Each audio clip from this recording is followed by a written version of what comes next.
नमस्कार साथियों, NMF news देख रहे हैं आप। आपके साथ मैं हूं अनुपम प्रसून। भारत के बम बहादुर पत्रकार आजकल नए मिशन पर निकले हैं। जैसे उनके घर में गोले बारूद तोप सजे हुए हैं, मिसाइलें सजी हुई हैं और इजराइल पर हर दिन उनके घर से अटैक हो रहा है। आज शाम में इजराइल नेस्तो नाबूद, कल सुबह में इजराइल नेस्तो नाबूद। ऐसा लग रहा है जैसे ईरान के परमाणु बम का रिमोट उनके पास ही है, बस एक बार दबाया और इजराइल ख़त्म। ये वो बम बहादुर पत्रकार हैं जो अब तक भारत के शहरों और गांवों में घूमकर नत्था ढूंढते थे और पीपली लाइव वाला सीन बनाते थे। और ये वो पत्रकार हैं जिनको अगर मोदी की पोस्टर दिख जाए तो दिन रात इतनी बेचैनी छूट जाती है कि पता नहीं कई दिनों तक ये खाना पीना छोड़कर, नींद छोड़कर भागे भागे फिरते हैं। इन पत्रकारों ने मीडिया पर पूरा राज किया है।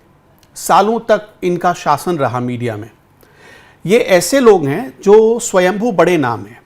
ये ऐसे लोग हैं जिन्होंने पत्रकारिता की आड़ में खूब सारा पैसा बनाया। एडिटर रहे, एडिटर इन चीफ रहे, और बहुत सारे ऐसे लोग हैं जिन्होंने पत्रकारिता की आड़ में गेहूं मतलब धान ये भी ढूंढा है। गेहूं मतलब धान, अब आपको अगर पता नहीं है तो आप जाकर सर्च करिएगा यूट्यूब पर। कुछ ऐसे भी पत्रकार हैं इनमें जो कभी अपने P2C में ये भी बताया करते थे कि धान मतलब गेहूं। तो हम उन पत्रकारों की भी बात करेंगे इसमें।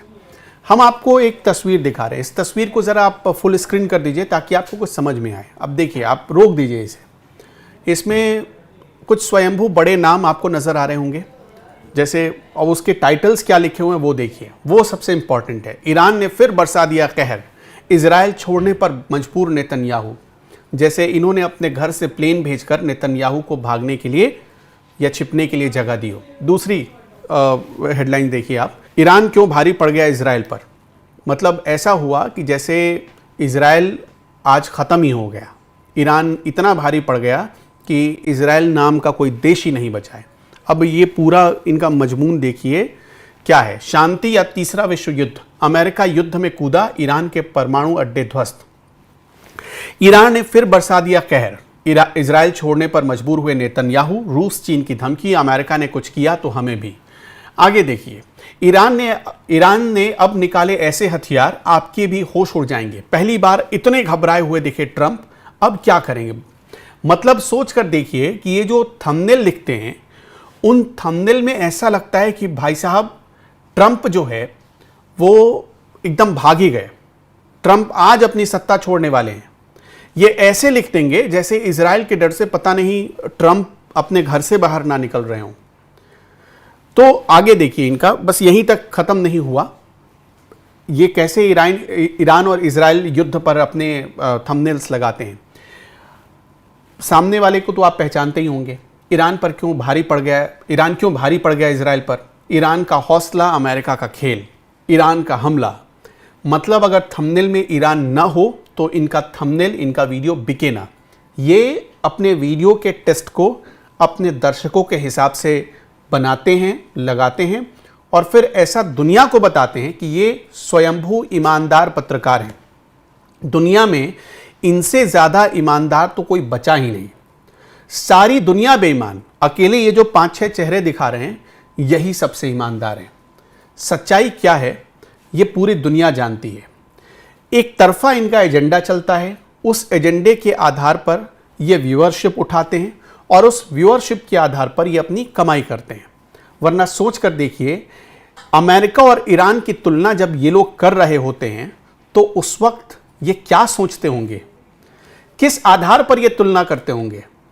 अमेरिका और ईरान की तुलना करते वक्त, या ट्रंप को जब ये लोग भगाते हैं या नेतन्याहू को बंकर में छिपाते हैं, तो क्या सोच कर लिखते होंगे। जो लोग कुछ महीने पहले, कुछ सालों पहले आपसे पूछते थे या दूसरे पत्रकारों से पूछते थे कि कैसे अंतरात्मा ये कहती है कि ऐसा कर दो, तो आज मैं इनसे पूछना चाहता हूं कि आपकी अंतरात्मा कैसे कहती है कि आप ये लिख दो। और आप जो इतने सालों तक संपादक की कुर्सी पर या मोटे सैलरी वाले पत्रकार की कुर्सी पर बैठकर आपने जो पैसा बनाया या आपने जो ज्ञान अर्जित किया, क्या उसको इसी में इस्तेमाल करने के लिए अर्जित किया था? आपकी नैतिकता अब कहां चली गई? ये सारे सवाल है। इसलिए हमने ऐसे पत्रकारों को बम बहादुर पत्रकार कहा है। ये बम बहादुर पत्रकार हैं। ये घर से बैठे बैठे ऐसा रिमोट दबाते हैं, वो रिमोट वैसे टेलीप्रॉम्प्टर का होता है, लेकिन ये इस तरह से फील करते हैं जैसे मान लो कि अमेरिका पर ये न्यूक्लियर अटैक वाला रिमोट दबा रहे हो। ऐसा ही होता है। ये मतलब इनकी जो लिखने की एक जो मर्यादा होनी चाहिए या जो सोचने की मर्यादा होनी चाहिए, उसको भी एक लेवल क्रॉस कर गए हैं ये लोग। और अगर आप इन पर सवाल खड़ा करते हैं तो ये आपको गलत ठहराते हैं। इनका एजेंडा क्या है, ये करना क्या चाहते हैं, अब ये भी समझने की ज़रूरत है। और ऐसे लोगों को व्यूअरशिप मिल कहाँ से रही है? ये कौन लोग हैं कि इनके इस वीडियो को 20-20 लाख, 27-27 लाख, 30-30 लाख तक देखते हैं? हमें इनके व्यूअरशिप से कोई दिक्कत नहीं है। किसी भी YouTube चैनल को ज़्यादा से ज़्यादा व्यूज़ मिले, हम भी यही चाहते हैं। 44 लाख तक लोगों ने देखा है। जानते हैं ये देखने वाले लोग कौन हैं? एक ख़ास लोग हैं जो अपने नैरेटिव के हिसाब से इनके वीडियोस देखते हैं, और उस नैरेटिव में यही बात फिट बैठती है, सेट बैठता है कि इजराइल हार गया, इजराइल तबाह हो गया, अमेरिका तबाह हो गया। वो सुबह हो या शाम तक बस यही देखना पसंद करते हैं, क्योंकि वो आत्ममुग्धता में जीते हैं।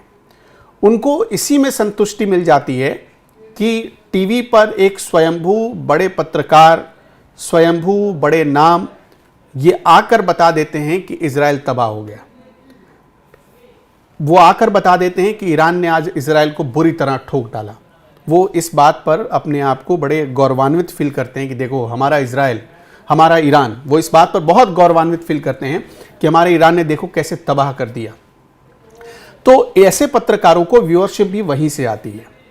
ये वो लोग हैं जो एक खास वर्ग से आते हैं, और उस खास वर्ग को यही पसंद है कि उनके लिए इस्लाम ऊपर होना चाहिए। उस खास वर्ग को बस यही पसंद है कि बाकी दूसरे धर्म के लोग जो हैं उनका कहीं भी कत्लेआम होता रहे। उनके मानवता से उनका कोई कनेक्शन नहीं है। उनकी इंसानियत तब पता नहीं आंख बंद कर लेती है जब इजराइल में लोग मारे जाते हैं, लेकिन अगर फ़िलिस्तीन या ईरान में लोग मारे जाते हैं तब उनकी इंसानियत अचानक उनके सीने को फाड़ कर बाहर आ जाती है। तो ये दो तरह से सोचने वाले पत्रकार हैं जो अपने घर में बैठे बैठे जो रिमोट दबाते हैं, इससे वो फील करते हैं कि आज उन्होंने इजराइल को तबाह कर दिया। खैर, ऐसे पत्रकारों पर आपका क्या कहना है? आप क्या सोचते हैं? इस थंबनेल वाली पत्रकारिता पर, इस टाइटल वाली पत्रकारिता पर आप क्या कहना चाहते हैं, हमें ज़रूर बताइएगा।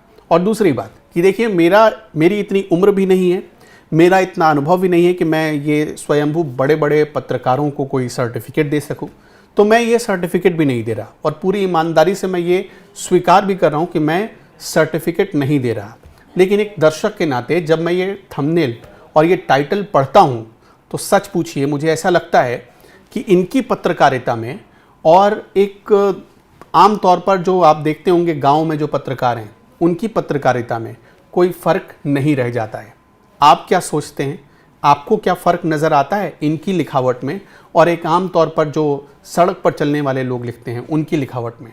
हमें कमेंट में बताइएगा। नमस्कार।